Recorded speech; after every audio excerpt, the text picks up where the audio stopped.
प्यारे बच्चों, कोविड-19 के कारण आप सभी अपने अपने घरों में रहकर ही अपनी पढ़ाई कर रहे हैं। ऐसे समय में आप अपनी पढ़ाई को रोचक तरीके से सीख समझ सकें, इसके लिए झारखंड सरकार द्वारा प्रस्तुत किया जा रहा है हमारा दूरदर्शन हमारा विद्यालय कार्यक्रम। इसके माध्यम से आप प्रत्येक दिन सोमवार से शुक्रवार तक पूर्वाह्न 10 से 12 तथा अपराह्न 1 से 2 बजे तक अपनी अपनी कक्षाओं के अनुरूप कार्यक्रम देख सकेंगे। अब पढ़ाई नहीं रुकेगी।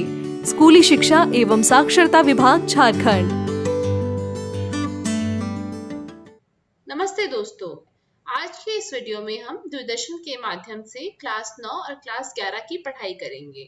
तो चलिए देख लेते हैं कि आज हम क्या पढ़ेंगे। आज क्लास 9 में हम हिंदी में साखियां एवं शब्द के पाठ 5 को पढ़ेंगे। क्लास 11 में हम बायोलॉजी में वनस्पति जगत के पाठ 3 को पढ़ेंगे।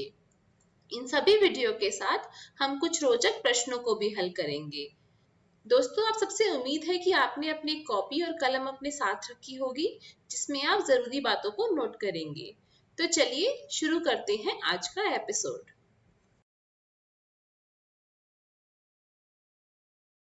नमस्कार विद्यार्थियों, इस वीडियो में आपका बहुत बहुत स्वागत है।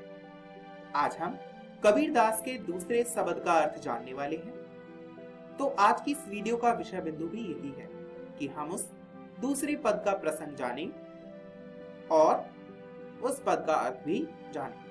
तो आइए विद्यार्थियों, शुरू करते हैं ये वीडियो। कबीरदास ने इस पद में ईश्वर की प्राप्ति के बाद क्या कुछ होता है उसका वर्णन किया है। इस रचना में हम कबीर की रचनावली की जो सृजनात्मकता है उसको देख सकते हैं कि कबीरदास ने किस प्रकार सृजनात्मकता का प्रयोग करके अपनी रचनाओं को एक अलग प्रकार की विशिष्टता दी है।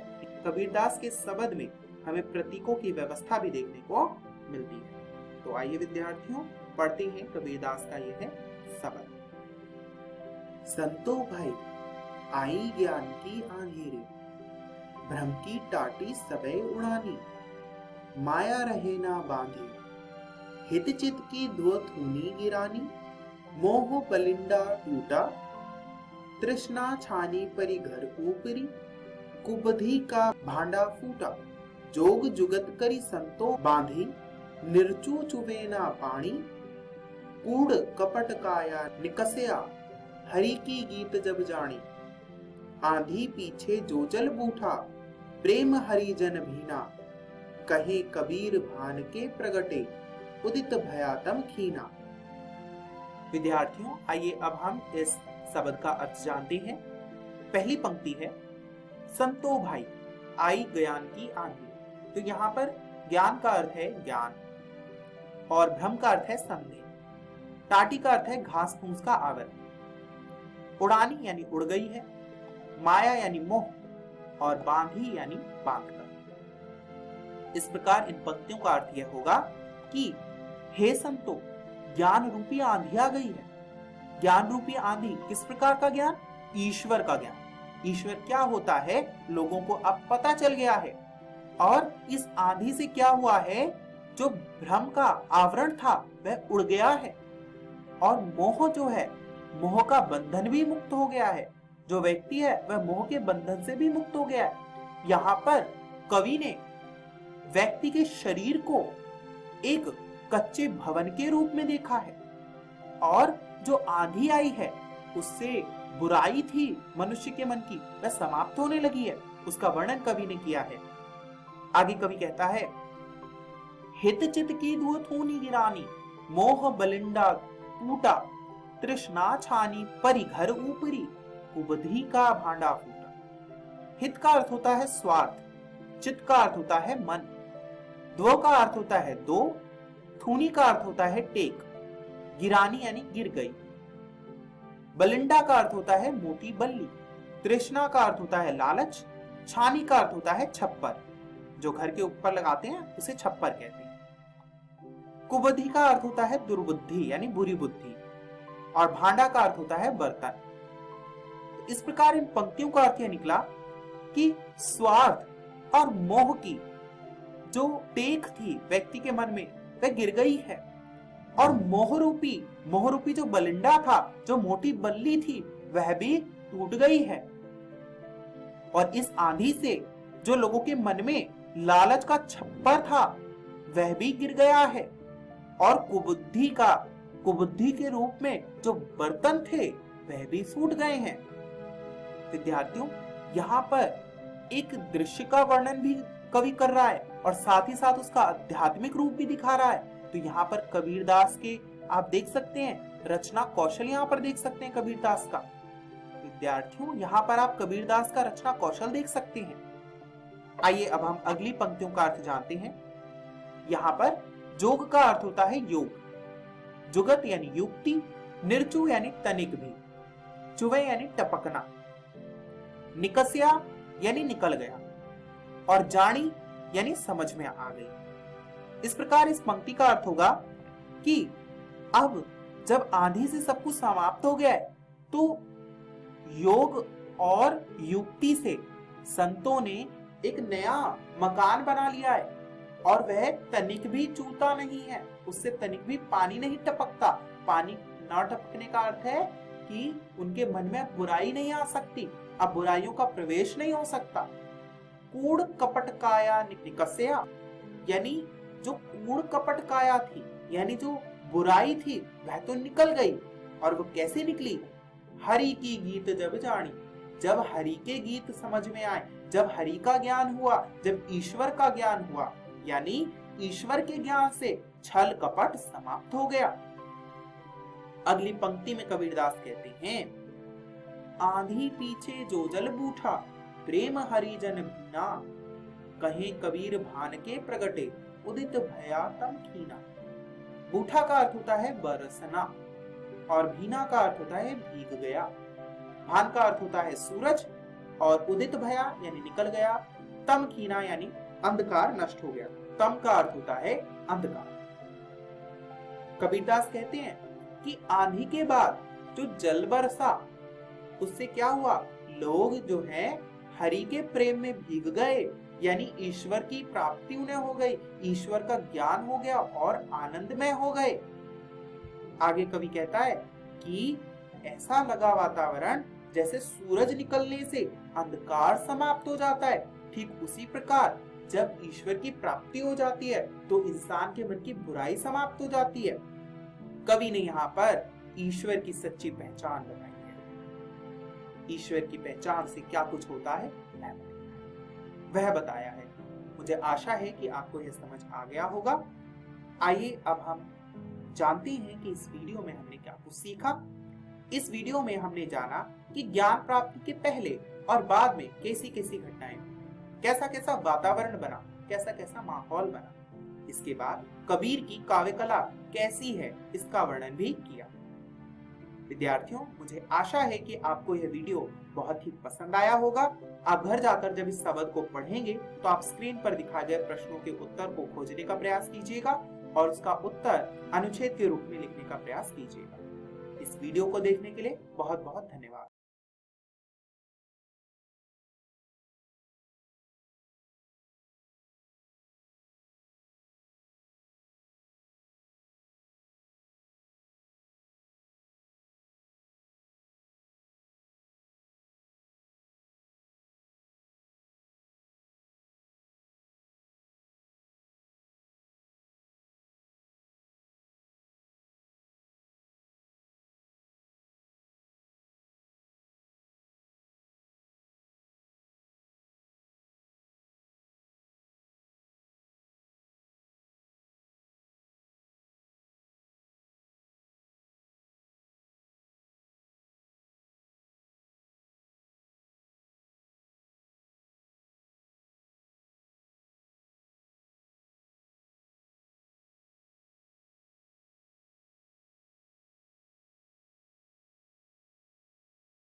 हेलो दोस्तों।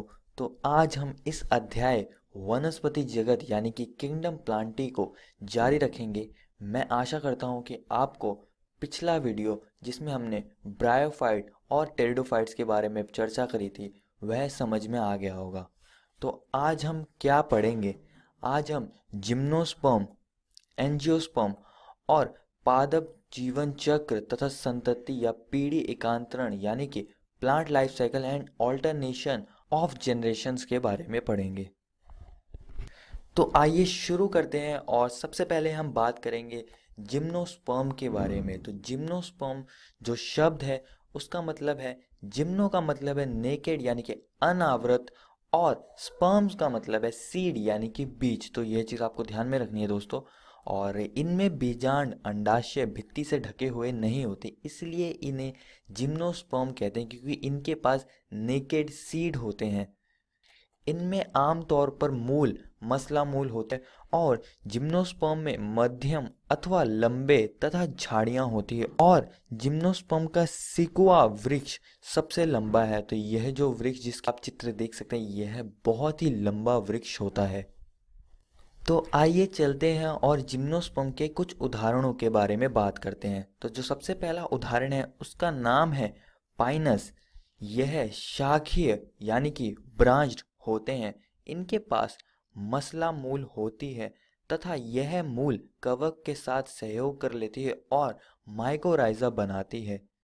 और दूसरा है साइकस। यह अशाखीय यानी कि अनब्रांच्ड होते हैं और इनके पास प्रवाल मूल होती है जो कि साइनोबैक्टीरिया के साथ सहयोग कर नाइट्रोजन फिक्सेशन करती हैं। और इनमें शंकावर पौधे भी आते हैं जिनकी पत्तियां सुई नुमा होती है। तो आप जैसे कि देख सकते हैं यह उस पौधे का चित्र है और आप देख सकते हैं कि इसकी पत्तियां सुई नुमा है।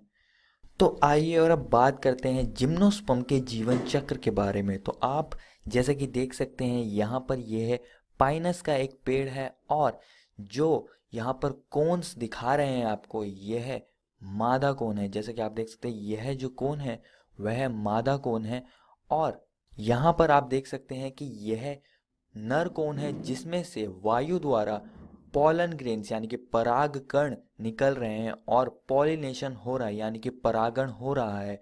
और यह पॉलन ग्रेन्स परागण के बाद मादा कोन पर जाते हैं और धीरे धीरे करके अपना रास्ता तलाश करते हैं अंदर की तरफ, जैसे कि आप देख ही सकते हैं यहाँ पर। और यह मेगास्पोरेंजियम यानी कि गुरु बीजाणुधानी के तरफ आ जाते हैं और वहां पर यह एक चिपचिपी सतह से जाकर चिपक जाते हैं। कुछ समय बाद जो मेगास्पोरेंजियम है वह एक फ्लूइड उत्पन्न करता है जिससे कि पॉलिनेशन ड्रॉप कहते हैं और इससे जो पॉलन ग्रेन्स होते हैं, जो पराग कण होते हैं, वह ऊपर की तरफ चले जाते हैं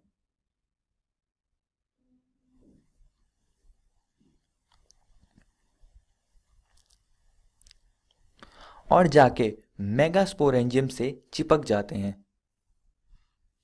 और कुछ समय बाद जो माइक्रोपाइलर एंड होता है वह सिकुड़ जाता है जिससे कि पराग कण वहीं पर सील हो जाते हैं।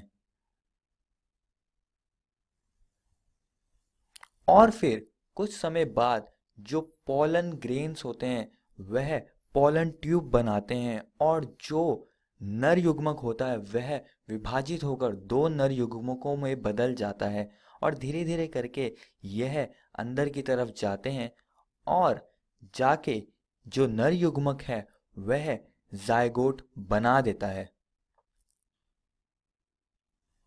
यह नर युग्मक अंड कोशिका से फ्यूज हो जाता है और जायगोट बना देता है।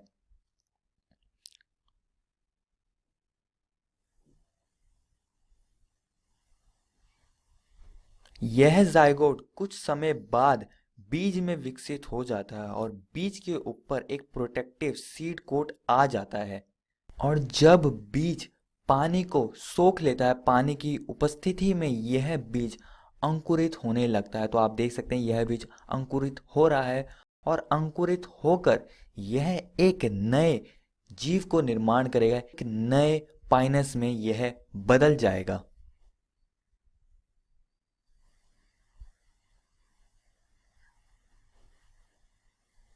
तो यह था जिम्नोस्पर्म्स का जीवन चक्र और अब हम बात करेंगे एंजियोस्पर्म्स के बारे में। परागकण तथा बीजांड पुष्प में विकसित होते हैं। तो इन जीवों के पास, इन पौधों के पास पुष्प होता है जिसमें परागकण और बीजांड होते हैं। और दोस्तों, एंजियोस्पर्म पुष्पी पादप है जिसमें बीज फलों के भीतर होते हैं। तो जैसे कि आप देख सकते हैं यहाँ पर एक फल है और जिसका बीज मैंने दिखाया है, यह सेब है और इसके अंदर बीज होते हैं। इनका आकार सूक्ष्मदर्शी वुल्फिया से लेकर बहुत ही ज्यादा बड़े वृक्ष यूकेलिप्टस जैसा हो सकता है। तो देख सकते हैं कि इनके आकार में भी काफी अंतर है। बहुत छोटे पौधों से लेकर बहुत बड़े बड़े वृक्ष इस एंजियोस्पर्म्स के अंतर्गत आते हैं। एंजियोस्पर्म्स को दो वर्गों में बांटा गया है। पहला है एक बीजपत्री यानी कि मोनोकोटिलिडन्स और दूसरा है द्विबीजपत्री यानी कि डाइकोटिलिडन्स।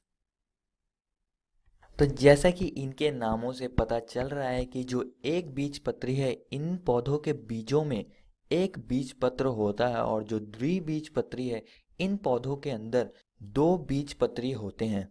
और यह मोनोकोटिलिडन्स का उदाहरण है और यह डाइकोटिलिडन्स का उदाहरण है।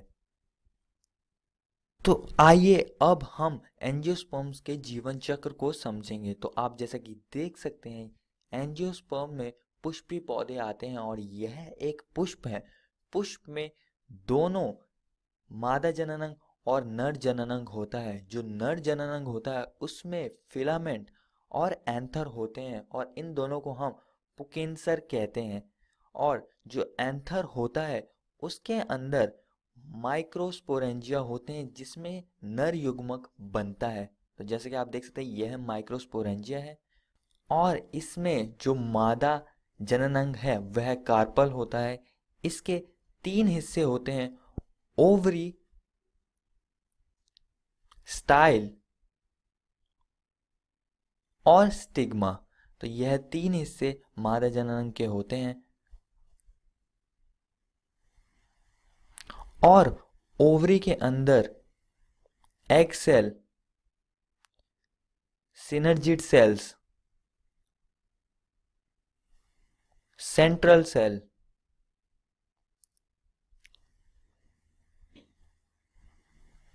एंटीपोडल सेल्स, एम्ब्रियो सैक होता है और यह सब बीजांड में होते हैं। तो जब पॉलिनेशन होता है तो जो पॉलन ग्रेन्स हैं वह स्टिग्मा पर आकर चिपक जाते हैं और यह जो पॉलन ग्रेन्स हैं यह पॉलन ट्यूब विकसित करते हैं। तो जैसे कि आप देख सकते हैं, यह जो पॉलन ग्रेन्स हैं, परागकण हैं, यह पॉलन ट्यूब को विकसित कर रहे हैं जिसमें कि जो नर युग्मक होगा वह दो भागों में विभाजित हो जाएगा और यह धीरे धीरे करके ओवरी की तरफ बढ़ेगा और अंत में बीजांड की तरफ आ जाएगा। और जैसे ही पॉलन ट्यूब अंदर आती है वह नर युग्मकों को अंदर छोड़ देती है। एक नर युग्मक अंड कोशिका से फ्यूज हो जाता है और दूसरा युग्मक टू पोलर न्यूक्लियाई से फ्यूज हो जाता है जिससे कि प्राइमरी एंडोस्पर्म सेल बनता है। तो यहाँ पर दो बार फर्टिलाइजेशन हुए इसलिए इसे डबल फर्टिलाइजेशन यानी कि द्विनिषेचन कहते हैं। और फिर धीरे धीरे करके जो ओवरी है वह फ्रूट में बदल जाती है यानी कि फल में, और जो बीजांड है वह बीज में बदलने लगता है। तो आप जैसे कि देख सकते हैं, यह फ्रूट है और इसके अंदर जो बीजांड है वह बीज में बदल चुका है। और ऐसे ही कुछ एंजियोस्पर्म का जीवन चक्र होता है। तो आइए और अब हम बात करेंगे पादप जीवन चक्र तथा संतति या पीढ़ी एकांतरण, जिसे हम अंग्रेजी में plant life cycles and alternation of generations कहते हैं। तो यहाँ पर मैं आपको कुछ अहम बातें इस टॉपिक की बताऊंगा जो आप सभी को याद रखनी है। पहला है, अगुणित पादपकाय माइटोसिस द्वारा युग्मक बनाते हैं। इसमें पादपकाय युग्मों को भिद यानी कि गैमेटोफाइट होता है। तो माइटोसिस से गैमेटोफाइट बनता है और निषेचन के बाद युग्मज में माइटोसिस द्वारा विभक्त होता है, जिसके कारण द्विगुणित स्पोरोफाइट पादपकाय बनता है। इस पादपकाय में मियोसिस द्वारा अगुणित बीजाणु बनते हैं। तो आपको यह दो बातें ध्यान में रखनी है। और अब हम बात करेंगे अगुणित जीवन चक्र यानी कि हैप्लॉन्टिक लाइफ साइकिल के बारे में। बीजाणु उद्भिद यानी कि स्पोरोफाइट संतति में केवल एक कोशिका वाला युग्मज होता है। तो युग्मकों के मिलने के बाद युग्मज बनता है जो कि द्विगुणित होता है। यह मियोसिस के बाद अगुणित बीज बनाता है और अगुणित बीज में माइटोसिस के बाद एक युग्मकोभिद यानी कि गैमेटोफाइट बनता है जो कि प्रभावी प्रकाश संश्लेषी और मुक्त जीवी होता है। तो यहाँ पर मैंने गैमेटोफाइट यानी युग्मकोभिद को बड़े डब्बे से इसलिए दिखाया है क्योंकि यह यहाँ पर प्रभावी होता है। कहाँ पर? हैप्लॉन्टिक लाइफ साइकिल में, यानी कि अगुणित जीवन चक्र में गैमेटोफाइट प्रभावी होता है। यह चीज़ आपको ध्यान में रखनी है। उदाहरण के लिए वॉल्वॉक्स, स्पायरोगारा तथा क्लाइमाडोमोनास यह वाला जीवन चक्र करते हैं, यानी कि अगुणित जीवन चक्र करते हैं। दूसरी है द्विगुणित जीवन चक्र यानी कि डिप्लॉन्टिक लाइफ साइकिल। इसमें द्विगुणित बीजाणु उद्भिद यानी कि स्पोरोफाइट प्रभावी प्रकाश संश्लेषी मुक्त जीवी होता है। तो आपको यह चीज याद रखनी है कि इसमें जो स्पोरोफाइट होगा यानी कि बीजाणु उद्भिद वह प्रभावी होगा और इसलिए मैंने उसको बड़े डब्बे से दिखाया है। और इसमें मियोसिस के बाद युग्मों को भिद बनेगा और युग्मों को भिद युग्मज का निर्माण करेगा। और इसका उदाहरण है जिम्नोस्पर्म और एंजियोस्पर्म डिप्लॉन्टिक लाइफ साइकिल करते हैं। और अब हम आखिरी चीज के बारे में बात करेंगे जिसका नाम है अगुणित द्विगुणित जीवन चक्र यानी कि हैप्लोडिप्लॉन्टिक लाइफ साइकिल। यह दोनों अवस्थाएं ही बहुकोशिकी तथा मुक्त जीवी होती हैं। तो इसमें जो स्पोरोफाइट और गैमेटोफाइट होगा वह दोनों ही मुक्त जीवी होगा और प्रभावी होगा। जैसे कि आप देख सकते हैं यह स्पोरोफाइट है जिसमें मियोसिस के बाद बीजाणु बनते हैं और बीजाणु गैमेटोफाइट का निर्माण करते हैं जो कि बड़े डब्बे से मैंने दिखाया है। यहाँ पर स्पोरोफाइट और गैमेटोफाइट दोनों को ही मैंने बड़े डब्बे से दिखाया है क्योंकि यह दोनों ही प्रभावी हैं, बहुकोशिकीय हैं और मुक्त जीवी हैं। और जो गैमेटोफाइट है वह युग्मज बनाएगा। और उदाहरण के लिए ब्रायोफाइट में युग्मों को भिद प्रभावी होता है और टेरिडोफाइट में बीजाणु उद्भिद प्रभावी होता है। शैवाल और एक्टोकार्पस भी यह वाला लाइफ साइकिल यानी कि हैप्लोडिप्लॉन्टिक लाइफ साइकिल करते हैं। सारांश, तो इस अध्याय में हमने जिम्नोस्पर्म और एंजियोस्पर्म के बारे में पढ़ा। इन सभी के उदाहरण और जीवन चक्र पर हमने चर्चा करी और हमने इनकी कुछ खासियतों के बारे में भी बात की, जैसे कि जिम्नोस्पर्म में नेकेड सीड्स होते हैं और एंजियोस्पर्म में जो बीज होता है वह फल के अंदर बनता है। और हमने पादप जीवन चक्र तथा संतति या पीढ़ी एकांतरण के बारे में बात करी जिसमें कि 3 जीवन चक्र होते हैं: अगुणित जीवन चक्र, द्विगुणित जीवन चक्र और अगुणित द्विगुणित जीवन चक्र। इन सभी के बारे में हमने चर्चा करी। धन्यवाद।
हेलो दोस्तों, आशा है कि आपको आज का पाठ पढ़ने में बहुत मजा आया होगा। तो चलिए देख लेते हैं कि आज हमने क्या पढ़ा। आज हमने क्लास 9 में हिंदी में साखियां एवं शब्द को पढ़ा और क्लास 11 में हमने बायोलॉजी में वनस्पति जगत को पढ़ा। इसी के साथ हमने इन वीडियो पर आधारित कुछ प्रश्नों को भी हल किया। चलो देख लेते हैं दोस्तों कि कल हम क्या पढ़ेंगे। कल हम क्लास 9 में इंग्लिश में इन द किंगडम ऑफ फूल्स पढ़ेंगे और क्लास 11 में the summer of beautiful white horse पढ़ेंगे। इस प्रसारण से संबंधित सुझाव, अपने प्रश्न इत्यादि आप हमें jcerg@gmail.com तथा टोल फ्री नंबर 1800 5728 585 पर संपर्क कर सकते हैं।